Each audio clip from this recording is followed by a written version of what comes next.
There's a tradition, a universal tradition, every Friday night for parents to bless their children. When parents are blessing their daughters, the formula of the blessing is fairly simple.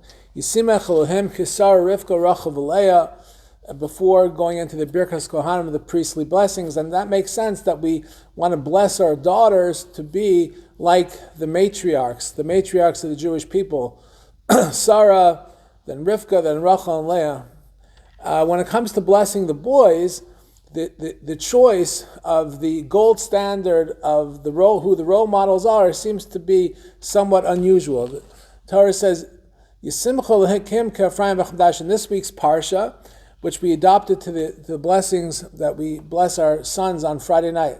And we say, may Hashem make you like Ephraim and Menashe. The context in the Torah is that before Yaakov died, he gathered his grandchildren and he asked Yosef to bring Menashe and Ephraim, and he gave them the ultimate blessing. What was the ultimate blessing that Yaakov blessed his two grandsons, Menashe and Ephraim? He says, B'cha Yivarech Yisrael. This is for all generations.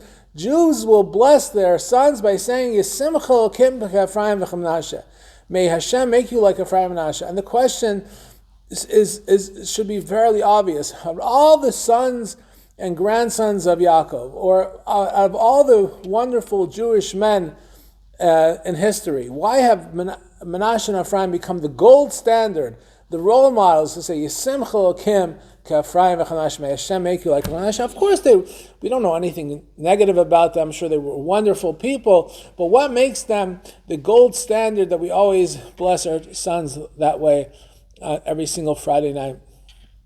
And the answer that has resonated with me over the years has been that what made Ephraim and Menashe unique out of all the sons and grandsons of Yaakov is they were the only immediate descendants of Yaakov that did not grow up in the warm spiritual confines in Eretz Yisrael, in the land of Israel, the land of Canaan. Rather, they grew up in Egypt.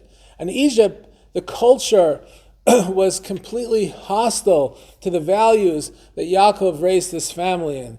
All the values of connecting to Hashem, connecting to the Torah, connecting to the mitzvahs, that was alien in the land of Egypt.